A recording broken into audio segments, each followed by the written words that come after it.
Hello guys, Mark here. I've been meaning to make this video for a little while. I wanted to show you my latest Tamiya. I've been looking for one for ages. I've had it for a while now, but just haven't made the video. It's the limited edition Db01 RRR, the full spec Db01 that came out in about 2015. I bought this one as a new build, and I've done quite a few hop-ups to it. I mean, it already comes pretty hopped up, but I've done some custom bits and bobs on it. So I just thought I'd show you. So first of all, it came with this shell. This was came painted. That's done in another racer's colours who originally owned the car. So recently I've just fitted these carbon fibre shock towers from Nick Walker. These are the +3mm high mount towers, and I've actually put a 3mm and a 2mm tower together on each end to make 5mm thick towers for extra strength when racing. I've put on these nice black alloy Jazz Rider caster blocks. They're a nice little option part. Yeah, there's a couple of loose links on it at the moment, because when I put the towers on I still need to put on a couple of ball studs, but you can see basically what I've done. If I take the shell off, inside still need to do a bit of soldering. I took it to a racetrack the other night and it had a 7-turn motor in it, and it was just so fast, it was insane. So I've swapped it out for a 13.5, just got to solder it up. And this car as standard comes with the standard grey motor mount. Tamiya do an optional alloy motor mount, but it comes in blue. So I got one of the blue optional parts and I sent it off and had it re-anodised in black. So you can see there, matches the rest of the car with all the black alloy parts on. Got yourself a carbon fibre battery strap, custom one, with some Exotec thumb screws. They match the Exotec wing buttons. And the steering, this car normally comes with the plastic steering system. Well, this steering system, it's a GPM alloy steering system, which again I've sent off and had anodised in black. And it looks really good, and it is mega smooth. You wouldn't believe there's zero friction. I also put on the TRF hard roll bar set, because the original 501X roll bar set, the wires are far too thin, they don't really do anything. So they released a version 2 hard set which comes with thicker wire. So hopefully these will actually operate now and function properly. If not, Kyosho Laser has roll bars, and you can actually use the roll bar wire from a Kyosho Laser, and they're very thick, you know, if you need it for high grip carpet or something like that. What else am I planning on doing? I've got some 201 alloy rear hubs. If I send off any more parts for anodising, I may well send off the 201 alloy rear hubs and have them done in black. But as you can see, this car comes standard with the XV01 heavy duty hubs, which use a larger outer bearing. So they're pretty strong and pretty good anyway. I just thought the alloy ones would look really nice. Standard turnbuckles, they're pretty good on this. It comes with this car comes with the ring type CVDs. So the pins are actually retained with a retaining ring. The guy that built this car, he's actually put a bit of rubber heat shrink over them, so you can't actually see the retaining pins now, but they are in there. You can see those nice carbon towers here as well. If I turn it over, you can see the underneath. It's got the nice black alloy heatsink, because all the alloy parts on the RRR, they all come black from the factory.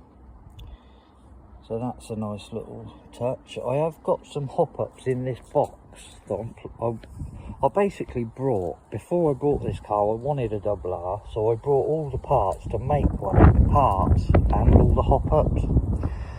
I'm not sure if I'm going to build the second car now or just keep a lot of spares for this one. But the parts I did buy, which I may fit to this, I'm not actually sure yet, but I probably will. I've got the titanium hinge pins in the box, which I can fit.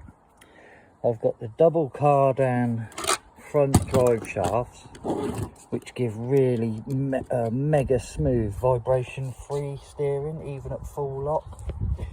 And the guy that built this car, he put much thicker oil in the gear diffs. He put 10,000 front and rear, and that actually drives so well on carpet. I would recommend that to anyone building a car like this for high grip. At least 10,000 in the diffs is definitely the way to go. It's got the standard it's got the standard single slipper in it at the moment, but I do have a couple of double slipper clutches, so I can upgrade it if I want to at a later date. Since putting in these new towers, I just need to find some spacers and readjust these rear shock mounts, but that's just a few spacers. Will sort that out. Got the Speed Passion V3 ESC with the super capacitor, and these motors, these rocket motors, the magnets on them are so strong you wouldn't believe it. You can it's difficult to turn it over by hand. The magnet's so strong. When I assembled it, I thought, oh, I've done something wrong, but it's not. It's just the magnet is so strong. When you turn the pinion, it goes chop chop chop, and it's very hard to move. But that means the motor's so powerful. I mean, it takes off like a rocket. Well, hence the name, I suppose. Yeah, so that's all good, and I'll just show you in this box some of the parts I bought, which I was originally going to build a car out of parts. I'll show you some of the hop-ups I mentioned. These are the wheels that come with the car. These are hard, rock hard wheels, Zero Flex for carpet racing. These are the original carbon shock towers that the car came with. These are some of the bits from what I've hopped up already. Here's some of the nice hop-ups that I plan to fit. Double cardans front. I got these, another set of the hard roll bars, because the second car, if I do assemble the second car, that'll be an all blue car. So it'll be the RRR spec, but it'll be with all the blue parts instead of black. So the second car will have, well, here's the titanium hinge pins I was talking about. I've got a full set of the TRF turnbuckles for the blue car. 503 belts, they don't actually fit the double R, but I've got these as well for the second car, or for hop-ups for the first, which is the carbon reinforced plastics. I finally sourced the whole lot. That's the A parts, they're the hardest ones to find. I've made a couple of diffs there ready to go in. Got some more shock towers in the gold weave. They're really nice. They're available from Nick Walker. You can see they're really nice. Bit of bling there if you like that.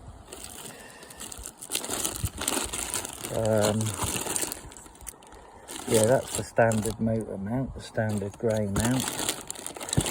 More carbon parts, that's the L parts. These are nice, that's the hop-up Delwyn true running spur gear. These are machined instead of moulded, so they're much, you don't get no wobble, they're much truer running. These are interesting parts. These are the upgraded blocks. So the RRR came with updated suspension blocks. It comes with angled front, 12 degree skid angle, which makes the wishbones angle up 12 degrees. And it also, the rear block, the black ones on the double R, comes with 3 degrees toe in which is better for high grip surfaces.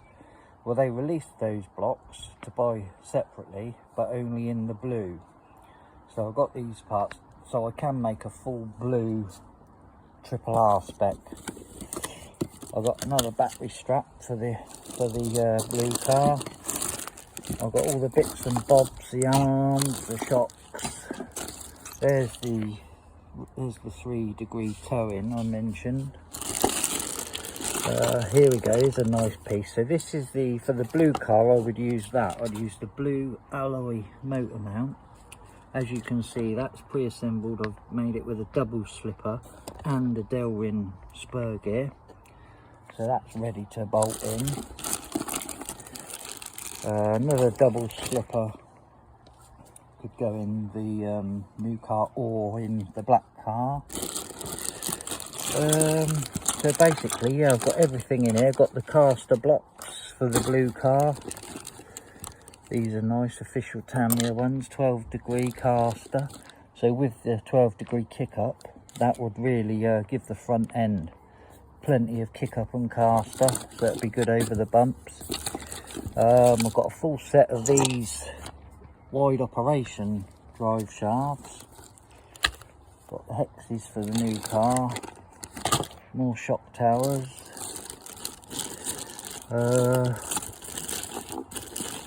Bag of plastics. I've got the latest chassis, which is basically a RRR chassis, but without the heatsink, which I actually prefer, because the heatsink will only get scratched if you race outside anyway. And I don't think it really does a lot, in all honesty, but some people like them. You can get carbon ones made up by Nick Walker, which is a very nice option part. So there's the wide operation shafts. I have got some front wide operation shafts. They actually come in the packet. Here we go. These actually come in the packet with a set of front steering arms, and I believe they come with a thinner bearing. They use a 3mm bearing instead of 4mm wide. So I should probably put the wide operations on the blue new car and just put the TRF car downs on the front of the black car. So I've got the alloy steering for the blue car.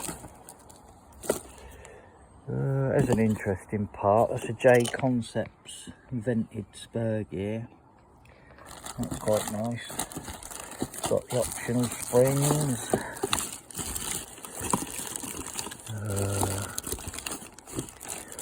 That's it really. Got all the nuts and bolts, bits and bobs. So I'm pretty sure that there's everything there. Another front suspension mount.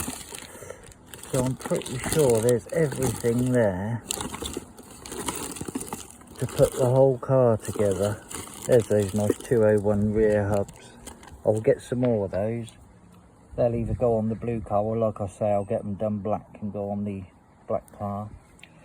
But yeah, at the moment I'm just keeping this lot for spares at the moment. And but I probably will assemble it into a blue RRR at some point.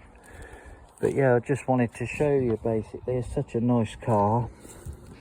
And I drove it the other night on carpet. I mean, the motor was too fast. It was a 7-turn hobby wing I had in there. But the thing was absolutely ballistic. I mean, it would, on the carpet, I had Cactus Fusion front tyres and Cactus rear tyres.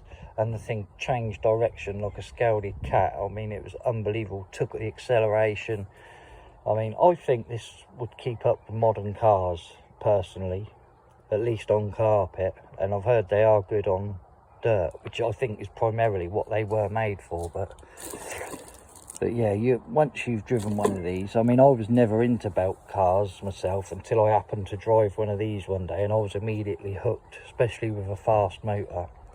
Once you get that motor spooling up, it's so smooth and quiet, but the power just comes in so powerful. So yeah, I'm over the moon. I got another, when I bought this car, it came with 2 of these shells painted the same way.